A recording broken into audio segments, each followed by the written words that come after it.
Olá, pessoal, tudo bem? Nós somos alunas do PIBID e hoje vamos falar sobre reprodução dos vertebrados. Neste vídeo, iremos falar sobre o processo reprodutivo de alguns seres vivos. Também explicaremos alguns conceitos como os tipos de reprodução, os tipos de fecundação, dimorfismo sexual e o processo reprodutivo dos vertebrados. Mas vocês sabem o conceito de reprodução? A reprodução é o processo pelo qual uma espécie se perpetua, transmitindo seu genoma e as possíveis mudanças ocorridas nele. O sucesso obtido por qualquer espécie é determinado pela capacidade de seus integrantes reproduzirem-se em ambientes variáveis, mantendo suas populações viáveis. A reprodução sexuada contribui para a diversidade dentro das espécies, o que é vantajoso quando uma população passa por uma transformação em seu ambiente.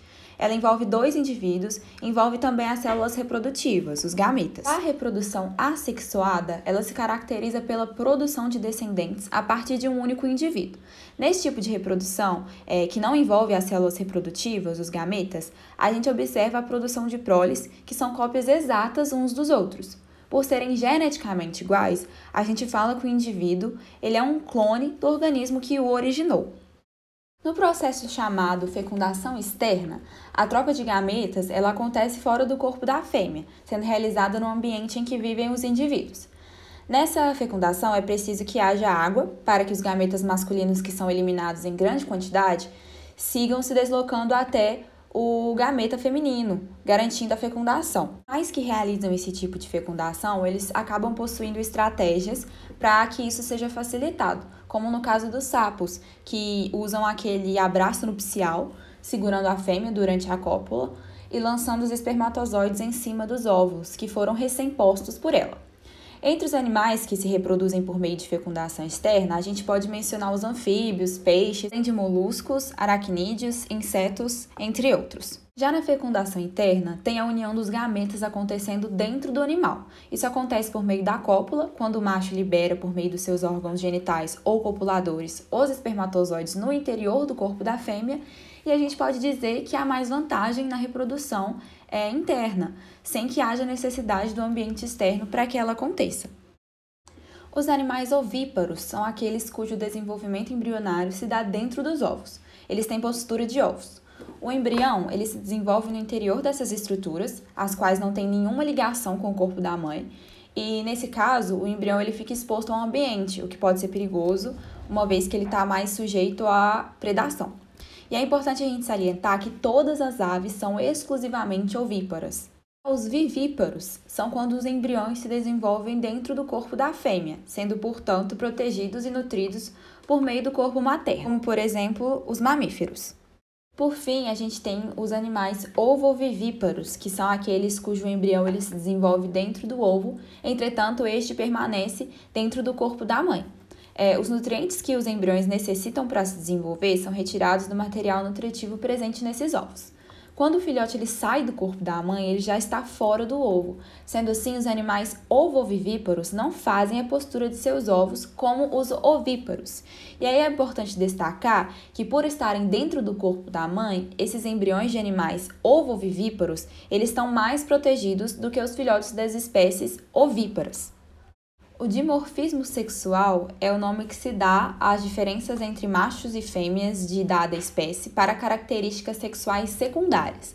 Essas diferenças elas são recorrentes na natureza e aparecem nos mais diversos grupos de animais, tendo servido como ponto de partida para Darwin elaborar e defender sua teoria da seleção sexual. Essas diferenças ela têm como função, por exemplo, fornecer ao indivíduo caracteres para lutar por uma parceira, ou então para impressioná-la.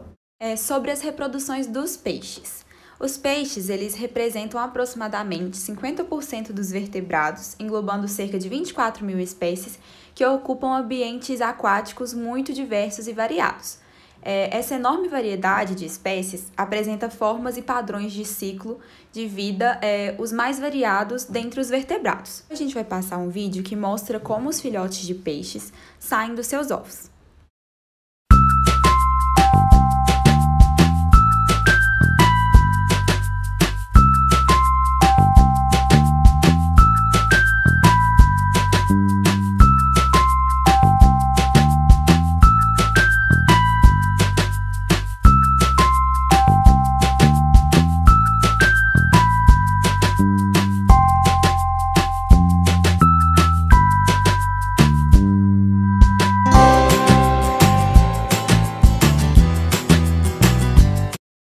maioria dos peixes ósseos apresenta a fecundação externa. A fêmea e o macho liberam seus gametas na água. Após a fecundação do óvulo por um espermatozoide, forma-se o zigoto. Em muitas espécies de peixes ósseos, o desenvolvimento é indireto, com larvas chamadas de alevinos. Tem também outras espécies com desenvolvimento direto, sem a fase larval. Do mesmo modo, ocorrem casos em que machos e fêmeas são indistinguíveis externamente, não exibem comportamento de acasalamento, e tem outros indivíduos de dois sexos que desempenham papéis distintos em comportamentos sexuais elaborados, como corte e acasalamento. Já nos peixes cartilaginosos, a fecundação ela é geralmente interna.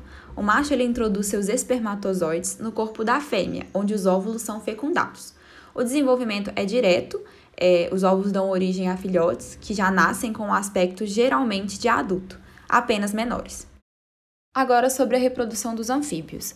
Anfíbios, em latim, significa vida dupla. São seres vivos que durante a sua vida passam por duas fases, uma fase terrestre e a outra fase aquática.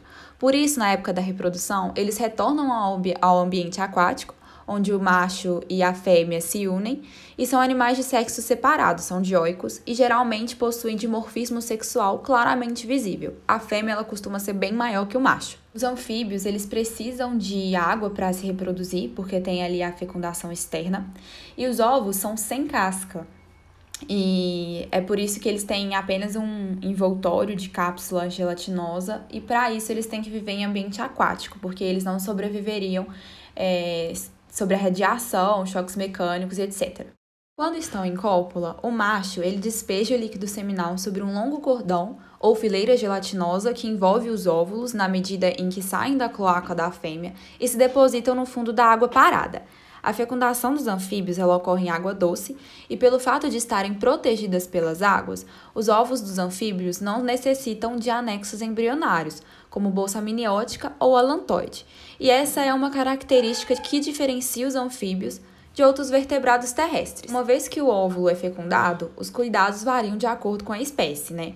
Em alguns casos, os óvulos são desenvolvidos em sacos vocais, ou em cavidades da pele dorsal, ou enrolados na perna, ou algumas vezes eles podem se envolver em plantas aquáticas. Após a desova, o macho e a fêmea eles se separam, a fêmea sai normalmente e o macho continua vocalizando em busca de uma nova fêmea. Os anfíbios eles podem apresentar 39 tipos de reprodução distintas, sendo superado apenas pelos peixes. Agora sobre a reprodução dos répteis. Os répteis eles são vertebrados que se tornaram totalmente independentes da água para se reproduzir. Os répteis eles possuem duas inovações que selaram a conquista do ambiente terrestre pelos vertebrados. Primeiro, a fertilização dos óvulos dentro do corpo feminino e segundo, o desenvolvimento do embrião fora do corpo, mas dentro de uma casca protetora contra o ressecamento. Além do saco vitelínico, esse ovo ele também possui um reservatório de água, chamado de saco amniótico, um local para eliminar as excretas, chamado alantoide, e possui o vitelo, né, como eu já falei, o saco vitelínico, que ele é um suprimento de nutrientes como proteínas, carboidratos e lipídios, e esse vitelo ele é produzido pela fêmea. Os répteis apresentam fecundação interna, os machos eles possuem um órgão copulador que introduz os gametas masculinos na cloaca da fêmea, e após a fecundação, os ovos eles são depositados pelas fêmeas, geralmente em ninhos, com exceção dos crocodilos e jacarés, e não existem cuidados dos pais com os filhos após a postura de ovos. Geralmente, a temperatura do ninho ela é importante porque ela determina o sexo do embrião. A reprodução das aves. As aves são animais vertebrados, dioicos e ovíparos. A fecundação nas aves é interna e o desenvolvimento é direto sem fase larval. A maioria das aves apresenta dimorfismo sexual e desempenha um cuidado parental. São mais de 9.000 espécies com muita diversidade de formas e comportamento. A reprodução das aves ela se inicia com a corte ou cortejo, geralmente composta por dança ou canto do macho para a fêmea, mas tem algumas exceções em que toda essa encenação é a fêmea quem faz. Depois de conquistar a parceira, o macho ele sobe na fêmea, sobrepõe sua cloaca sobre a dela e transfere seu sêmen, no qual estão os espermatozoides. Esses espermatozoides eles seguem o caminho pelo oviduto feminino, até encontrar os óvulos e fecundarem. Existe também um fator ambiental que influencia diretamente a atividade reprodutiva das aves, que é o fotoperiodismo. A ave ela possui um período reprodutor de acordo com o período ótimo para a sobrevivência da sua prole. Conforme a duração do dia, a atividade sexual aumenta ou diminui. Por hoje é só, pessoal. Obrigada pela atenção e aqui estão nossas referências.